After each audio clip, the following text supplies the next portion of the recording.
বোঝো না? এই যে মায়ার সংসারে জ্বলে পুড়ে কেঁদে মরছি বাবা, এই সংসারে কে তোমার আপন জন? পুত্র বলো, কন্যা বলো, ভাই বলো, বন্ধু বলো, যাদের জন্য ভূতের খাটুনি খাচ্ছি বাবা এই সংসারে, ওরে অবুঝ মন তুমি কেন বোঝো না? সেই দিনে তোমার সঙ্গে কেউ যাবে না। বাড়ি বলো, গাড়ি বলো, বিষয় বলো, বাসনা বলো, সেই দিন আমাদের এই নাম যাবে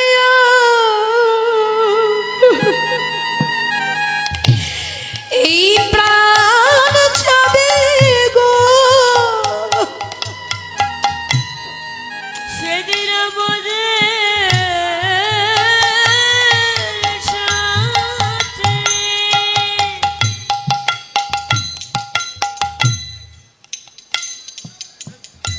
এই নামে যাবে সেই দিন আমাদের সঙ্গে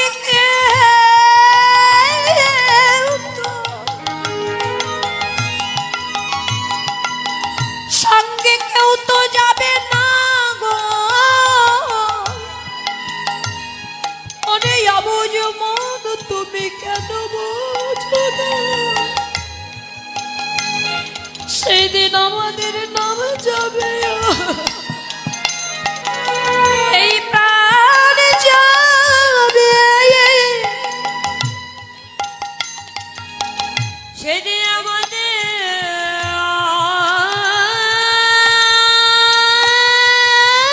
সাথে এই প্রাণ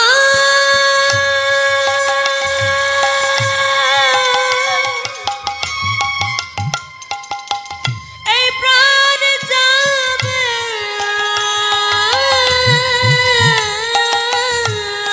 ওরে অবুঝ মন তুমি কেন বুঝো না?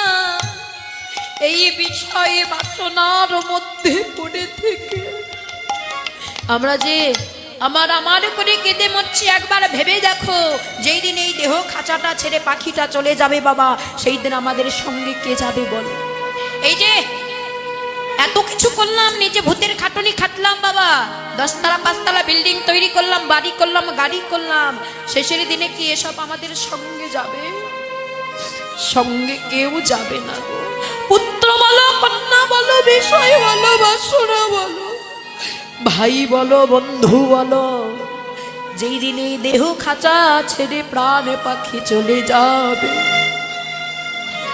সেদিন আমাদের একা একা যেতে হবে। তাই অবুঝ মন যদি পারো সময় থাকতে, যদি পারো কৃষ্ণ চরণে নিজেকে অর্পণ করো। হরি বল, হরি বল।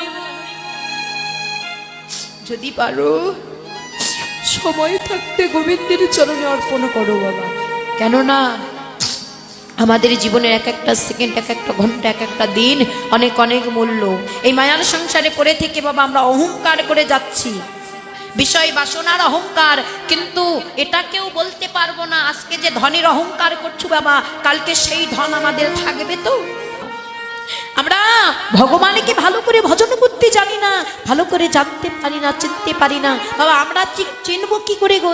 দেখুন স্বয়ং অর্জুন, যার রথের সারথি, অনন্ত কোটি বিশ্ব ব্রহ্মাণ্ডের মালিক ভগবান আমার অর্জুন, ভগবান শ্রীকৃষ্ণকে ডেকে ডেকে বললেন, সখা অনেক প্রাণী হত্যা করেছি, একটু এই দেহটা, অনেক প্রাণী হত্যা করেছি তো এই দেহটা অপবিত্র হয়েছে, একটু গঙ্গা স্নান করে আসি।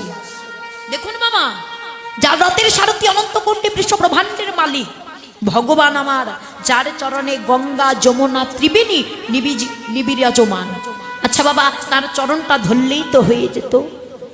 দেখুন অর্জুন এত বড় ভক্ত হয়ে ভগবানকে চিনতে পারলো না, আর আমরা মানব হয়ে কি করে ভগবানকে চিনবো গো? তাকে দেখার তাকে চেনা তো দুটোই একই নয়। আমরা ভগবানকে দেখি সবাই, কিন্তু চিনতে পারি না গো। এই মনের মধ্যে অহংকার নিয়ে ভগবানকে ডাকলে ভগবান সাড়া দেবে না। ভগবান বললেন, যে জন করে আমার আশ, আমি করি তার সর্বনাশ। যে না ছাড়ে আমার পাশ, আমি হয়ে যায় তার দাসের অনুদাস। হরি বল হরি বল। বাবা, মনের মধ্যে অহংকার থাকলে হবে না। অহংকারটা কেমন জিনিস দেখুন। একটা ইঞ্জিনিয়ার সাহেব নদী পার হতে যাবে। এখন যখন নদী পার হতে যাবে বাবা, যারা একটু নামি দামি মানুষ হয় দেখবেন বাবা, মনের মধ্যে একটু অহংকার হয়ে যায়। হ্যাঁ, আমি ইঞ্জিনিয়ার, আমি শিক্ষিত, আমি ব্যারিস্টার, বাহ, সমাজে আমার অনেকে নাম। বাবা, মনের মধ্যে একটু অহংকার হয়ে যায়। তা বাবা, ওই ইঞ্জিনিয়ার সাহেব নদী পার হতে যাবে। এখন বাবা ওই নদীর মাঝির নৌকাতে চড়েছে। যখন নৌকাতে চললেন, মাঝিকে কোনো দাম দিচ্ছে না। মাঝিকে ডেকে ডেকে বলছে, ও মাঝি, ও মাঝি, শোনো শোনো মাঝি, আমি তোমাকে দুটো প্রশ্ন করব, তুমি আমার প্রশ্নের উত্তর দেবে তো ঠিকঠাক? মাঝি বলছে, সাহেব আমি তো মূর্খ সূর্খ মানুষ, আমাকে কোনো প্রশ্ন করবেন না, আমি এই প্রশ্নের উত্তর দিতে পারবো না। বাবা, আপনারা শিক্ষিত মানুষ, যে কি কঠিন প্রশ্ন করবেন, আমি তো মূর্খ সূর্খ মানুষ, আমি প্রশ্নের উত্তর দিতে পারবো না, আমাকে প্রশ্ন করবেন। বাবা তবুও বলছে, শোনো মাঝি, আমি একটা সহজ প্রশ্ন করব। ও মাঝি, বলো তো অমাবস্যা পূর্ণিমা হয় কেন? বলছে, সাহেব আমি তো মূর্খ সূর্খ মানুষ, আমি বললাম না, আমি বলতে পারবো না। শোনো আর একটা প্রশ্ন। ও মাঝি, তুমি তো এই নদীতে নৌকা চালাও, আচ্ছা বলো না, এই নদীতে জোয়ার হয় কেন? বলে, সাহেব বললাম না, আমি মূর্খ সূর্খ মানুষ, আমি বলতে পারবো না। বাবা, এতবার বলার পরেও বারবার ইঞ্জিনিয়ার সাহেব মাঝিকে প্রশ্ন করছে। করতে করতে নৌকাটা প্রায় নদীর মাঝখানে গিয়েছে। যখনই নদীর মাঝখানে গেলেন বাবা, বিশাল জোরে একটা কালবৈশাখী ঝড় উঠে গেল। যখন বিশাল জোরে কালবৈশাখী ঝড় উঠে গেল, নৌকা তো প্রায় ডুবে যাবে। নৌকা নদীর মাঝখানে হাবুডুবু খাচ্ছে বাবা, নৌকা প্রায় ডুবে যাবে। ইঞ্জিনিয়ার সাহেব মাঝিকে ডেকে ডেকে বলছে, মাঝি এ তো প্রায় নৌকা ডুবে যাবে। মাঝি বলছে, সাহেব নৌকা তো প্রায় ডুবে যাবে, সাহেব নৌকা তো ডুবে যাবে, কিন্তু সাহেব আপনি সাঁতারটা জানেন তো? মাঝি, আমি সব শিখলাম, কিন্তু ভব নদী পার হওয়ার আমি সাঁতার শিখলাম। হরি বল হরি বল। বাবা, অহংকার নিয়ে পড়ে থাকলে হবে গো। যদি পারো ভব নদী পার হওয়ার সাঁতারটা জেনে না, ওই সাঁতারটা যদি জানতে পারো বাবা, এই দেহটা ছেড়ে যখন পাখিটা যাবার সময় হবে না, যখন ওই ভব নদীর কিনারে গিয়ে দাঁড়িয়ে যাবে, যে তোমাকে হাত ধরে নিয়ে এসেছে সেই তোমাকে আবার হাত ধরে পার করে নেবে। সেদিন সখাকে ডেকে ডেকে বলতে পারবো, সখা কৃপা করে হাত ধরে পার করে নাও সখা। সেদিন সখাকে ডেকে ডেকে বলতে পারবো, সখা সখা হাতে দুটি ধরে নিয়ে চলো মোরে, পথ খোঁজি ফিরি আধরে।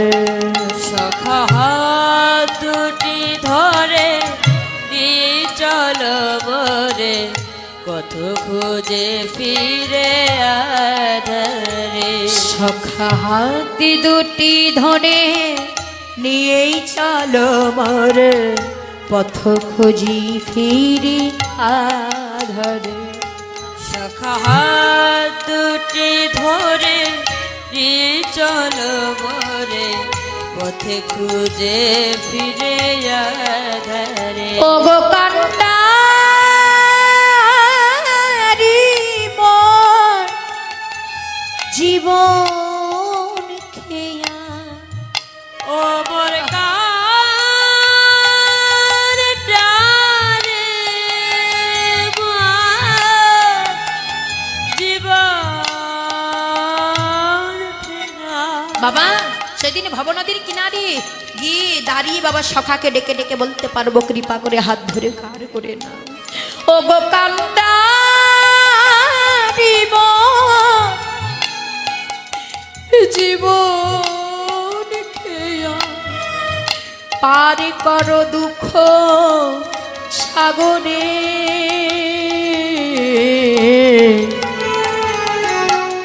পথ খোঁজি ফিরিয়া ধারে সখা হাত দুটি ধরে নিয়ে চলো মোরে পথে খুঁজে ফিরে আধারে সখা হাত দুটি ধরে